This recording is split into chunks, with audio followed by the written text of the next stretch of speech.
We'll start with the class 27:30.5. Very good morning to all of you. So your voice is a bit echo, sir. The reason for that is I am sitting inside now because I cannot go outside. That is the problem with this time. That's why the timing I had kept it as evening. Because it is so hot outside, I cannot sit on the terrace now. It's echoing, right? But is it understandable? Like, Yes, sir, it's understandable. if it is echoing, then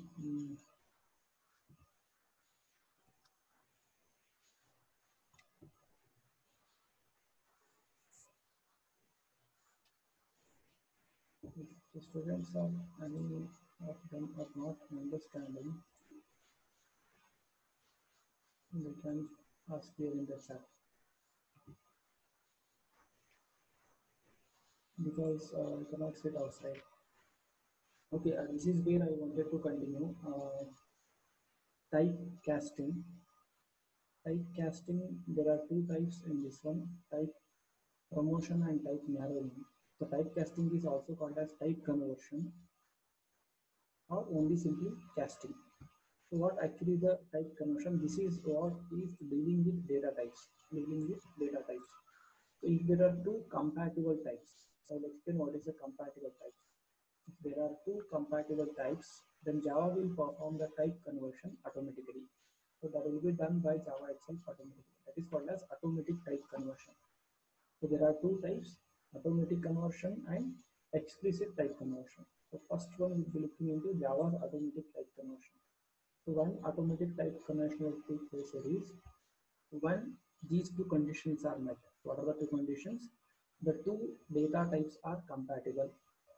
That means compatible in the sense larger space can have smaller value, not the opposite. That means if there are two variables, one is double variable, another one is integer variable. You can store the integer variable onto the double, but double cannot be stored onto the integer. So that is what is compatible. And the second condition itself says that the destination type is larger than the source type. So destination type must have the larger space compared to the source space. It means integer can be stored onto the double, but double cannot be stored onto the integer because space of double is more than space of the integer. So this is compatible, it will be automatically done. So in this case, what happens? Widening, this is called as widening conversion. Why? Because the smaller integer value we are trying to store onto the larger double space. So that is called as increasing or widening conversion. The int type is always large to hold the value of the byte. Int can hold byte. Double can hold integer. That means the smaller value can be stored on the larger value. With such conversion, it's not a problem.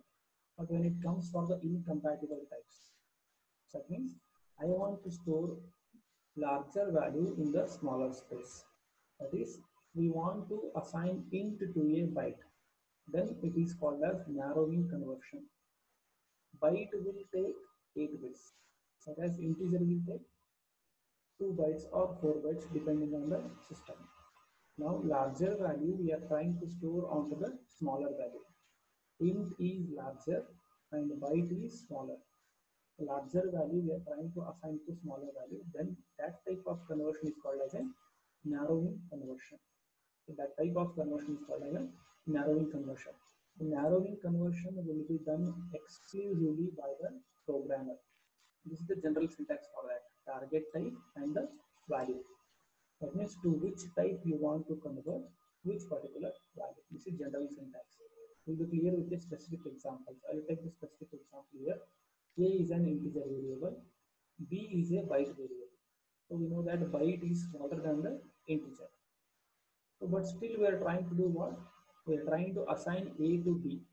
A is integer, A is larger and B is smaller.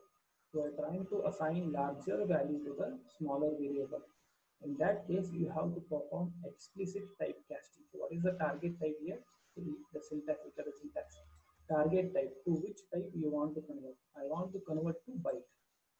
I want to convert this A to byte type. A is integer, so I want to convert it to byte. So perform this operation and then assign the result to the B. Whatever result is it, that will be assigned to B. So this is called as narrowing conversion. So in case of narrowing conversion, what happens here is will occur when floating point value is assigned to an integer. So that is some truncation will take place. Some truncation will take place whenever you are trying to assign float to an integer and the fractional part will be eliminated. So basically what happens here is the smaller value can be easily stored to the larger value, but larger value if you are trying to store onto the smaller value, then we need to perform narrowing conversion. So what actually the narrowing conversion will take place? So you need to concentrate one sentence here, the meaning of this. This fragment casts an int to a byte. That means integer is larger, byte is smaller. If the integer's value is larger than the range of a byte, the integer's value is larger than the range of a byte, it will be reduced modulo by bytes range. The meaning here is the remainder of an integer division by the bytes range. So that is what is a conversion will take place. Now I will take one example. The meaning of this may not be clear to you right now. What actually it is? If the integer value is larger than the range of the byte, it will be reduced modulo bytes range. The meaning of this I will explain with this example program. So this is an example program. What I will do, I will open the program conversion.java. So conversion.java. So in this program, what we are trying to do here is B is a byte type and I is an integer type. You know that range of byte is it can store values from 0 to 256 because 8 bits are there in a byte. The maximum value 8 bit when everything is 1, the maximum value will be 256. So the maximum range of byte here is 256. What is the maximum value that a byte can store is 256. So bytes maximum range is 256. So what it can have the values is 0 to 256. When 256 will come when all the bits are 1s. When all 8 bits are 1, the 256 will come. So this is what is the maximum range for the byte. You should know the byte can have maximum value of 256. Now coming back to, so B can have maximum value of 256. So I is having a value of 257. So that means here I is exceeding the range of the byte. The maximum possible value for byte itself is 256, but I is having a value of 257, one larger than 8 bits. In this case, we are trying to convert it into a byte. So this is what is the conversion. Here we are doing narrowing conversion. What we are doing, this I is of type integer. So this integer I, we are converting it to byte. We are converting it to byte, and then this result will be assigned to B, and that will be printed here. Now what happens here is that is reduced modulo bytes range. The meaning here is the reduced modulo bytes range. So that I will explain here with this. So what is the value of I here? The value of I what we have here is 257. You have to divide it by the maximum range of byte. What is the maximum range of byte? 256.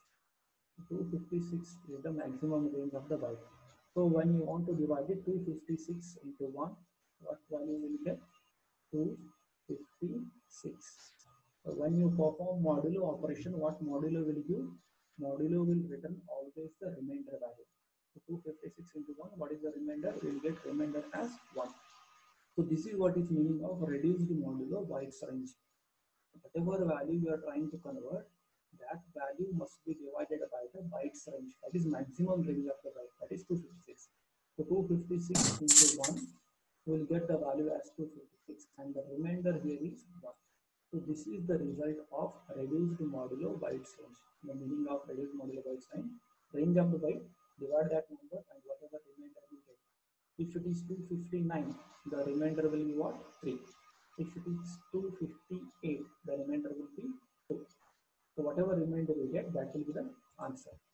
So what ultimately will get printed here is I and B are, value of I is 256 and the value of B is As per the calculation, b we have got it as 1 because we have done reduced modulo by string. So I will show the demonstration. Java C conversion.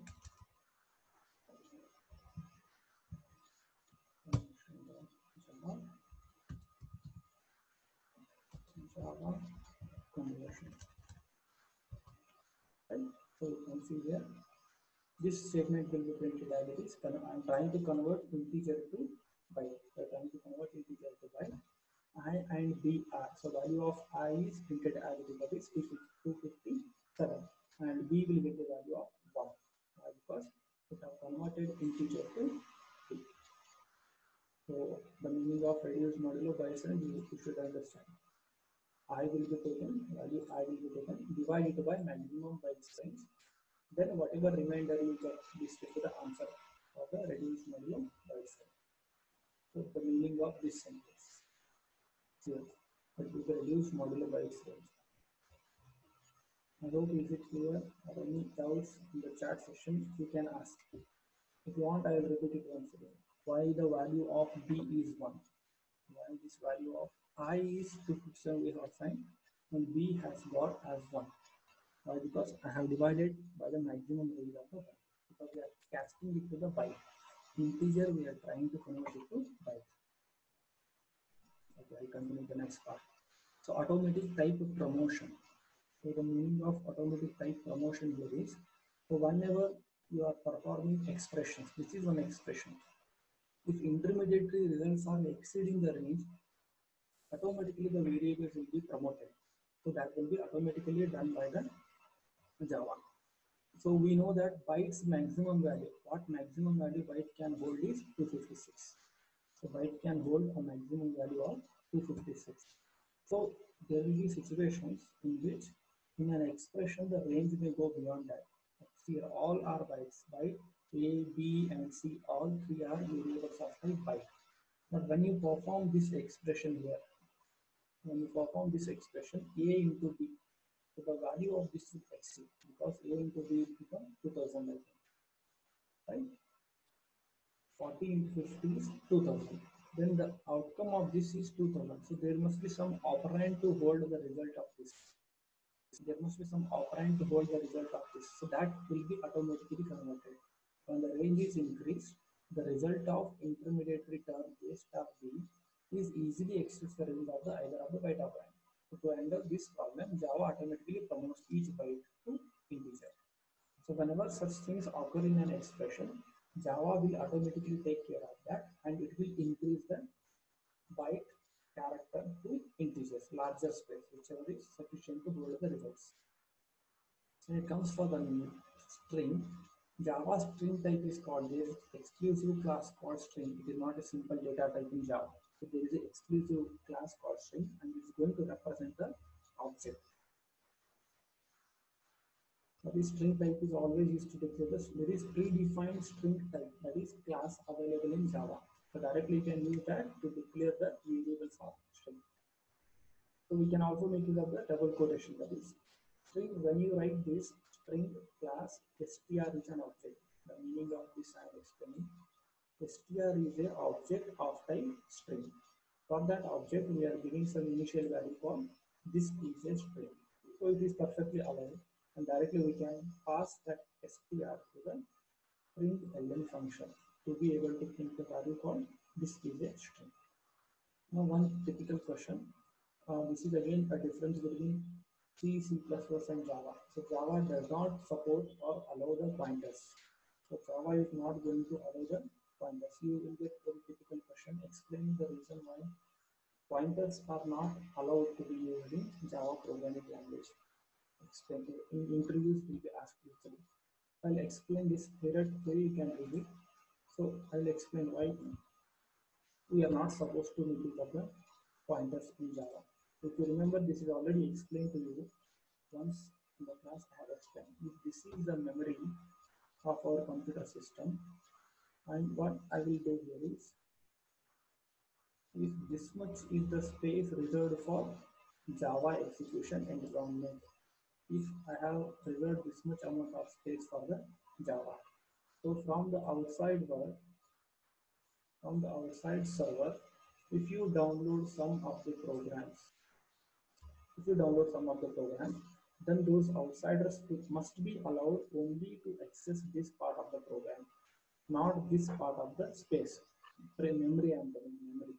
So if you have reserved around 1 to 100 bytes, say only these many memory locations are allowed for this program. But if you are allowing pointers to be used in Java, because you should provide restriction here, only this space should be allowed. Remaining memory should not be accessed by the outsider for the security purpose. But if you allow pointers, pointers, we know that pointers can store any of the address values. So if you allow pointers, if there is pointer value 100, so that 100 can be accessed by the outsider. But with the help of this 100, anyone can easily perform pointer arithmetic. That is p equal to p plus 1 or p equal to p plus 100. Then the value of pointer becomes 200. So that 200 address is lying somewhere here in this location. The address 200 is lying somewhere here, which violates the property of Java.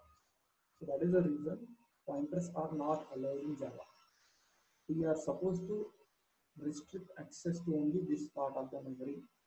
But if you want to restrict only here, then we should not allow the pointers. If you allow the pointers, what happens? By using pointer arithmetic, the outsider can access that. That means the program can access any part of the memory, which is actually not supposed to be accessed. That's why Java will not allow the pointers. This same explanation is given here. Firewall between Java's execution environment and host computer. It will breach the firewall between the Java execution environment and the host computer. That is the reason why we will not allow the pointers. Any clarifications required at this point of time? All are following. Okay, so selection control statements. So these are the control statements. Again, it is a repetition for you, like if condition, switch condition. It will be kind of revising the C syntax itself. C components, but with a different syntax. That means when there are multiple statements to be executed, if you want to select some part of the statements based on some condition, based on some conditions, then we can go for using if statement. Then we can go for using if statement. Right? So if statement. So as you know, if based on the condition, if some condition is true, then the corresponding statements will be executed. And the outcome of this condition will be always Boolean value. Whether the condition within the if is true or it can be false. If it is true, the statement will be executed, else the statement will not be executed.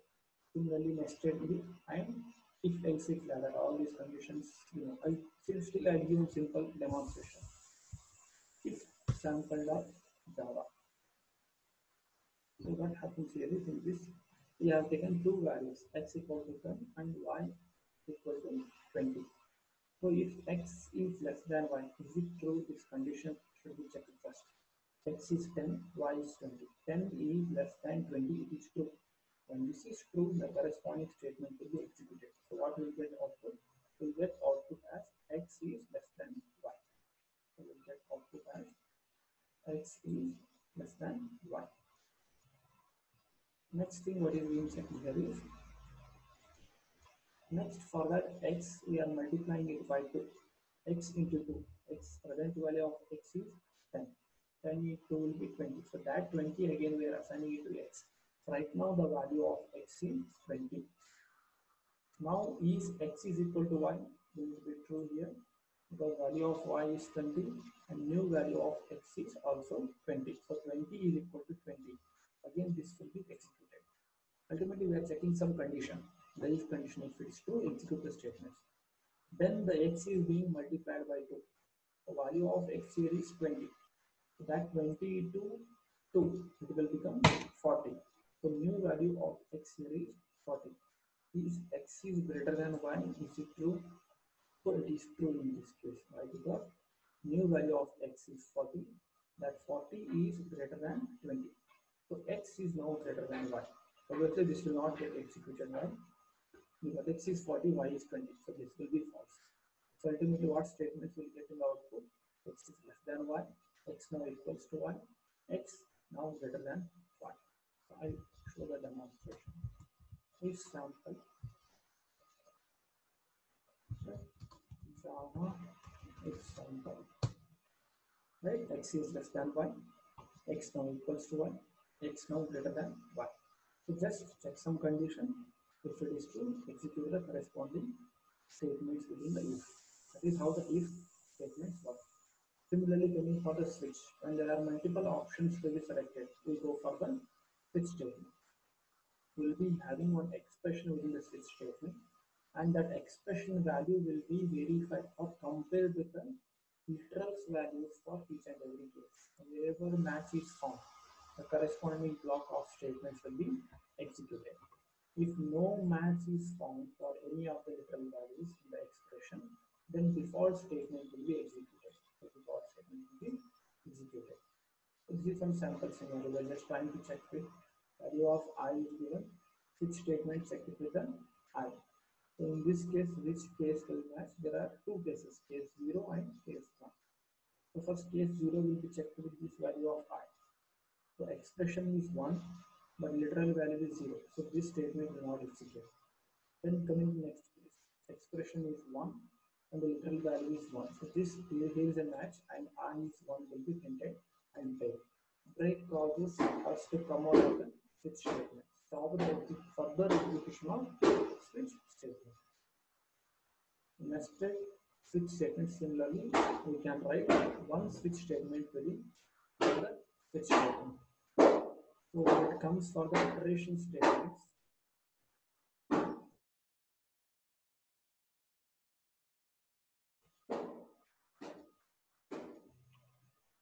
one second, I'll be back.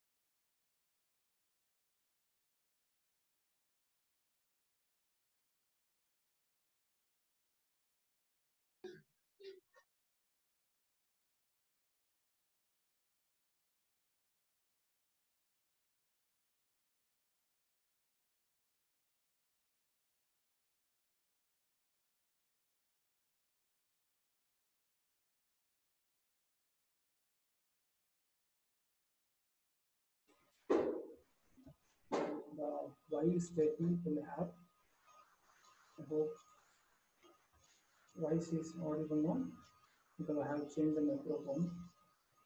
Is it audible now? No, someone give the feedback. I have changed the microphone.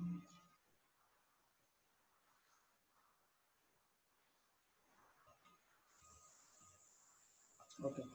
So while statement, it is will check the while some condition is true, will be repeatedly doing. So how basically while works.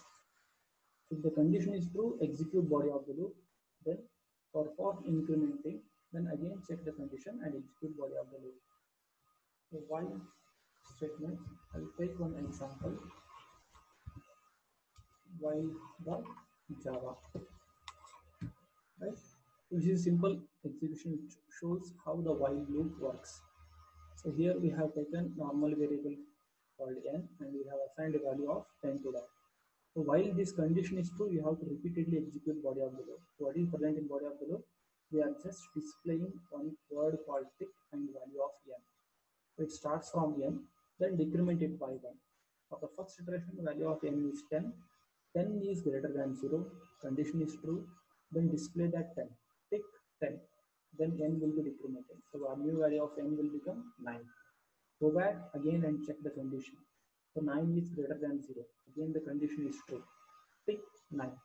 Decrement the value of n. n will become 8. Go back and again check the 10. Can you see this, Malin? Others also can see this.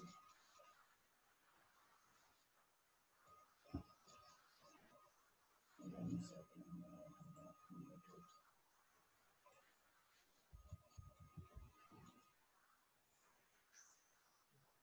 Naveen? Yes, sir. It's visible. Visible. The meeting will end in 10 Yes. minutes. Sorry, also, right? Okay, if it terminates, then probably I will log in once again. Okay. But when I click on upgrade, probably it may take. That's it. So ultimately, what will be the output here? 10, 9 up to 1, the output will be printed for the while loop. I'll compile it. Java C y dot Java. Then Java y. Right? And here the y w is captured. I should use w y Java. Right? So when I use y Java,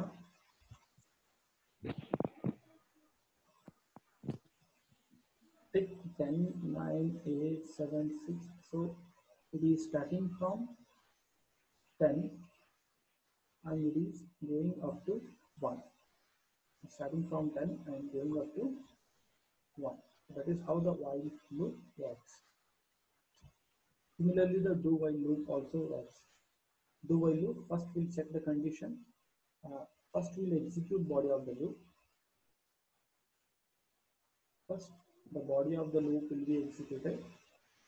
Then condition will be checked. If the condition is true, again then check the body of the loop. Similarly, for loop, as you know the for loop, first initialization will be done, then condition checking, and then iteration statements. If the condition is true, then only body of the loop will be executed. After executing body of the loop, again condition will be checked. After executing body of the loop, incrementation will take or iteration statements will be executed. Either increment the variable or decrement. After this iteration statement, we will again check the condition. If condition is true, again execute body of the loop. So initialization takes place only once. Condition checking iteration will be executed till the completion of the for loop. So for the same program, whatever you have used, will get the same output. Start from n equal to 10, go up to 0, go up to 1, then decrement the value of n by 1, n minus minus. I'll show the demonstration. For .java. The same program has been rewritten by using the for loop. That is n equal to 10 greater than 0 and n minus 1. This will also produce the same output. As whatever output we have got here, we get the same output here. Java C for the Java.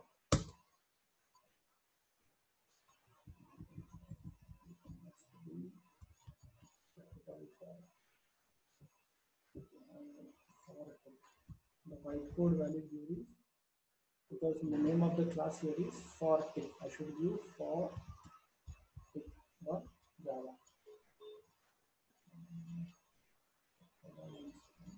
Name of the class is small for. Compilation itself is now it is right. Java C Java. Here I am doing mistake.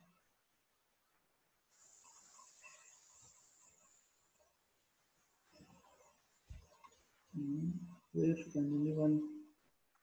Okay, Java C. Name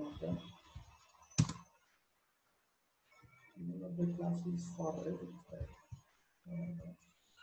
So the bracket is missing, sir. Okay, The class closing bracket. value is missing here. That I cannot edit here because I didn't have permission for that. Again, you have to go here and somewhere I should go and edit. But we will get, once I put the bracket, we'll get the output, same whatever we have got here. This output is get for. Now the typical thing here is what I should concentrate here is for each version. This is one typical version of the for type in OOC or in Java. This typically, specifically, this question will be asked. Explain the for each version of the for loop. The question will be asked like, explain the for each version of the for loop. So 1 second.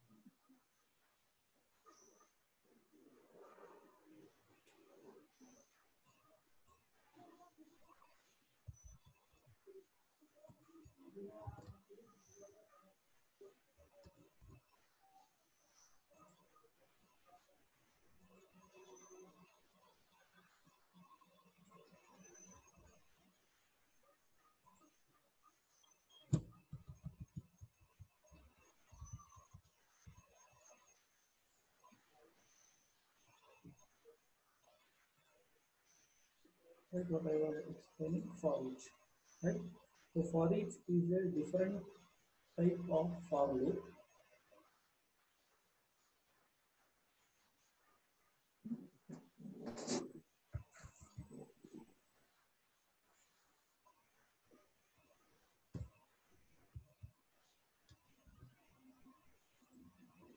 With for each is a different version of the for loop in which the syntax is totally different.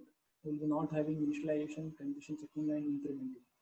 So the syntax here is, we will declare the type of variable. One iteration variable will be declared, and that variable will take one element at a time from the collection. Then statement of the block will be executed. So you'll get question like, explain the for each version of the for loop. So its working is totally different, not as that of the normal for loop. So I'll take one example. Numbers is an array. Here numbers is an array of type integer which is having values from 1 to 10. So if you want to find sum of all the elements of this array, the usual type what we do here is we declare a variable called sum, then make it up. This is normal for loop, not for each. In normal for loop what we write, start from I equal to 0 and go up to 10, then I plus plus, then just perform sum, that is sum is equal to sum plus numbers of I. So that is normal notation what we use for finding sum of all the numbers in the array. But when you use the for each version, this will be the syntax will be different. The array is same as it is, then sum will be assigned with the 0. Next we will take one iteration variable. What is x here? X is a iteration variable that will take one value from the array for every iteration. So what this nums? This nums is an array. Here the nums is an array of integers which is having values from 1 to 10. For first iteration, x will get a value of 1. Then that will be added. Execute body of the loop. What is body of the loop? Sum equal to sum plus x. So now sum will be having a value of 1. For the second iteration, x will get the next element from the collection. So nums is nothing but the collection. What is next element? 2. For the second iteration, x will get value of 2. Execute body of the loop. For third iteration, x will get a value of 3. Execute body of the loop. For next iteration, x will get 4. Then execute body of the loop. For next iteration, x will get 5 and again execute body of the loop. So ultimately what happens here is, for every iteration of the for loop, this iteration variable will get one element from the collection, starting from first element to the last element. Then body of the loop will be executed. I have the program for that. For each.java. To find sum of n numbers. This is a program which will add the sum of n numbers. Numbers is an array which is having values 1 to 10. Sum is initialized with 0. Then x is an iteration variable which will take here for each type for to display and sum of values. Nums is an collection. Which is having numbers starting from 1 to 10. For the first iteration of the for loop, the value of x will be 1. Why? Because first element here is 1. Then here we are printing also here. The value of x is 1 here. Then next second iteration value of x will be 2. Then 3, 4 and so on. That means